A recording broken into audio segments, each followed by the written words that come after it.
Magandang araw po sa lahat. Welcome to my YouTube channel, Dexter Works at your service. Salamat sa Panginoon at binigyan tayo ng pagkakataon na makapagbahagi. At kung bago ka pa lang sa aking YouTube channel, sana huwag kalimutan na mag-subscribe. Ang gagawin natin ngayon ay magkakabit tayo ng mini driving light. At ngayon, umpisahan na natin. Let's do this! At ito na mga lods, naikabit ko na yung kanyang bracket. Tapos nilagyan ko siya ng salapaw bolt dito sa ilalim. Ayan, tinutol ko siya tapos binaliko ko siya na parang letter L. At ito yung tornilyo ng ating mini driving light, itong nasa gitna. 6mm yung tornilyo na yan. Tapos yung nasa gilid, maliliit na screw bolt. Bali, 4 na piraso yung maliliit na screw bolt mga lods. At 2 piraso na 6mm na bolt head. At ito na yung kinalabasan niya mga lotso. Ganyan yung gusto ng ating customer. Yung nasa ilalim daw yung kanyang bracket. Itong tension bar. Tapos yung ilaw niya nakakabit rin sa ilalim ng ating tension bar. Ayan. Mamaya ipapakita ko sa inyo kung paano ko ito kinabit yung kanyang mga wirings. Pasensya na kayo mga lods kung hindi ko na ipakita kung paano ko pinutol, hinati yung tension bar, tapos paano ko ikinabit yung tension bar. Ngayon babawi na lang ako, papakita ko sa inyo kung paano ikabit yung mga wirings. Ito na yung mga wires natin na ikinabit natin dito sa kanyang susian. Ito po yung wires na galing sa ating susian, itong kulay pula at saka kulay itim na wire na dinugtungan natin ng kulay pula na wire. Yan, test light natin. Ito yung kanyang main sa kanyang wirings dito sa kanyang susian. Ito po yung main. Itong kulay pula na galing sa ating fuse at saka sa battery. Yan, ito po yung main supply. Tapos ditong sa kabila, ito po yung accessories wire. Itong kulay itim ng ating susian na wire.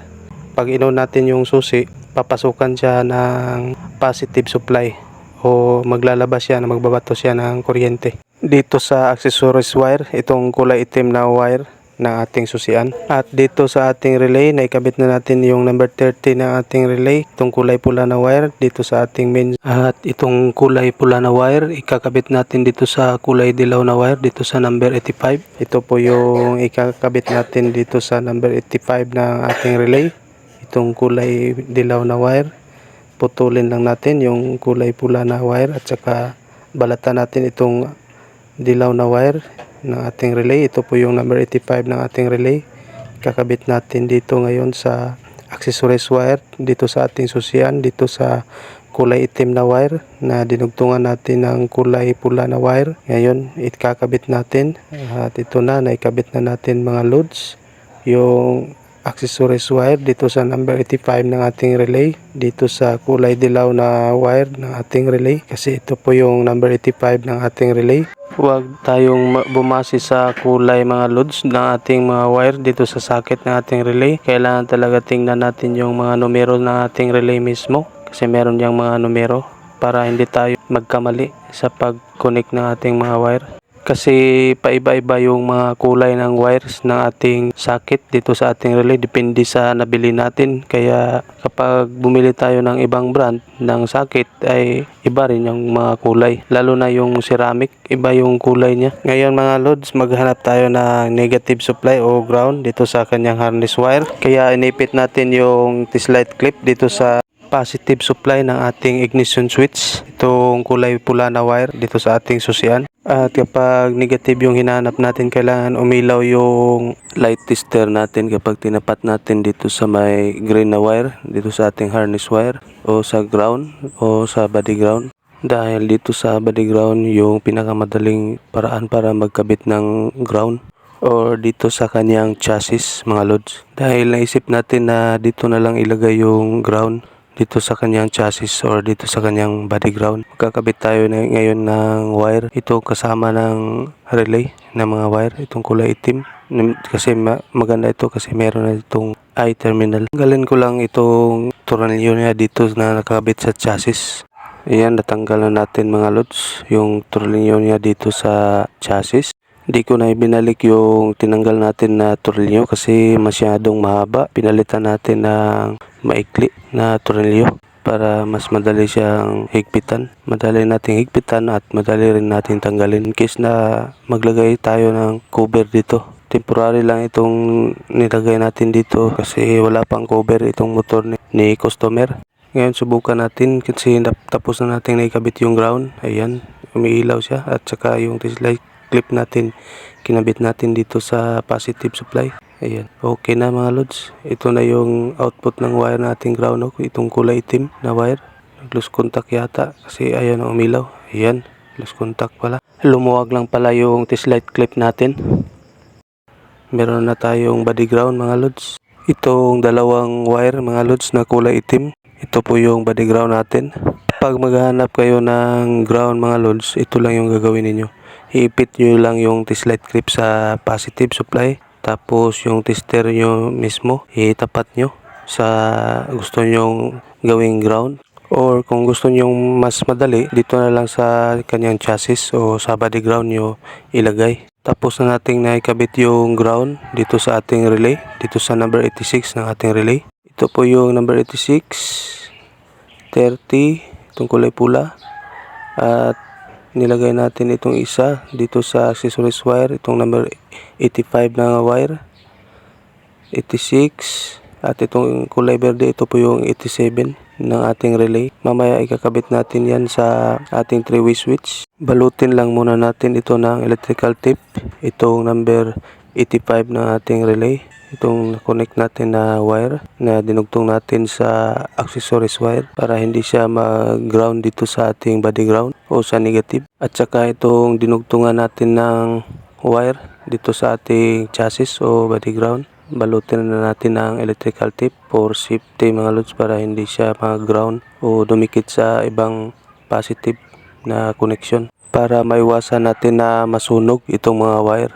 At saka dito sa ating susian mga lods, itong dalawang wire na dinugtong natin dito o binaypas, lagyan rin natin ng electrical tape, balutin natin tapos i-organize natin. Tapos kung may makita tayo na hindi na balutan ng electrical tape nung dating nag-wirings nito, balutin na lang natin para magiging malinis yung tingnan. Ito na mga lods, hindi siya nalagyan ng electrical tape nung dating nag-wirings nito, kaya tayo na lang ang naglagay ng electrical tape para magiging maayos yung electrical wiring natin. Ngayon, iipit natin yung test light clip natin dito sa ating body ground or sa chassis. Tapos itong test light mismo, itusok natin dito sa number 87 ng ating relay. Kasi susubukan natin ngayon kung gumagana yung ating relay. Kapag inon yung susian, dapat iilaw yung test light natin. Ayan.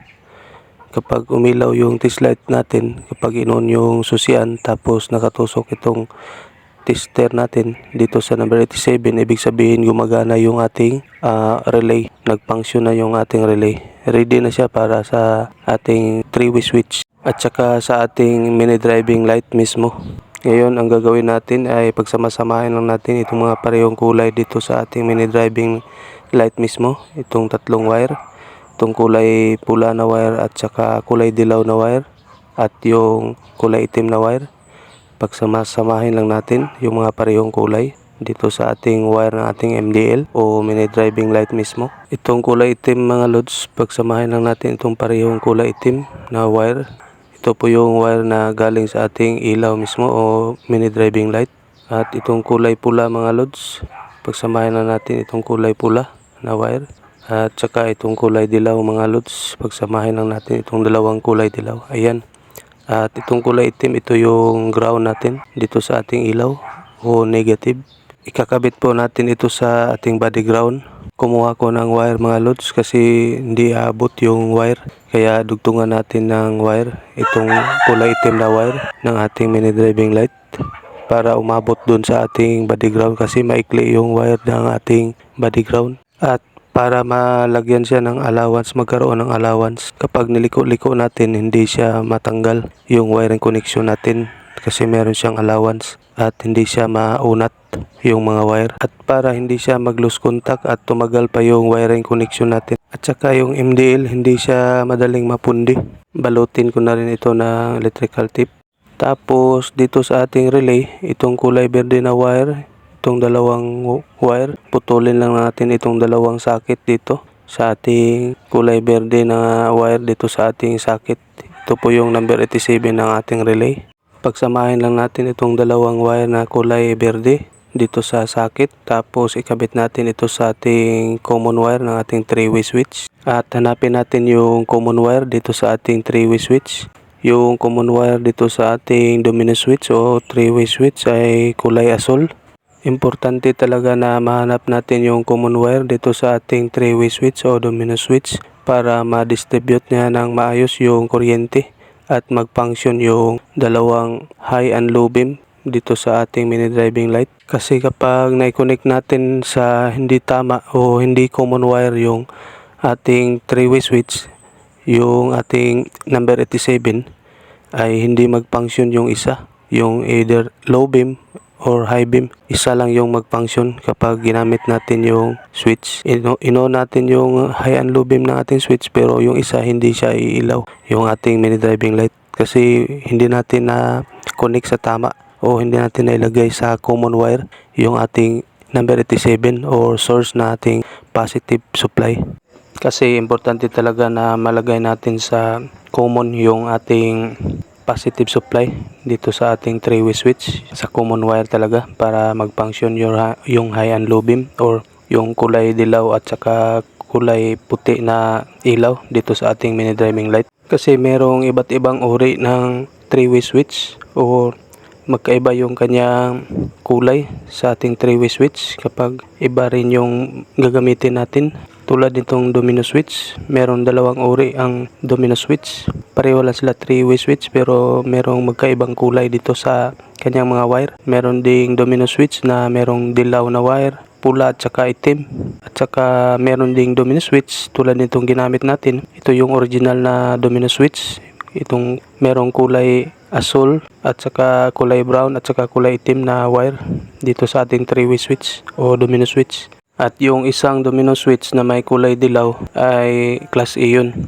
Okay mga lods, konting review na naman tayo dito sa ating connection, dito sa ating relay. Itong kulay pula, ito po yung number 30. Kinabit natin dito sa main source sa kulay pula rin na wire dito sa ating susian. At galing po ito sa ating battery o sa fuse.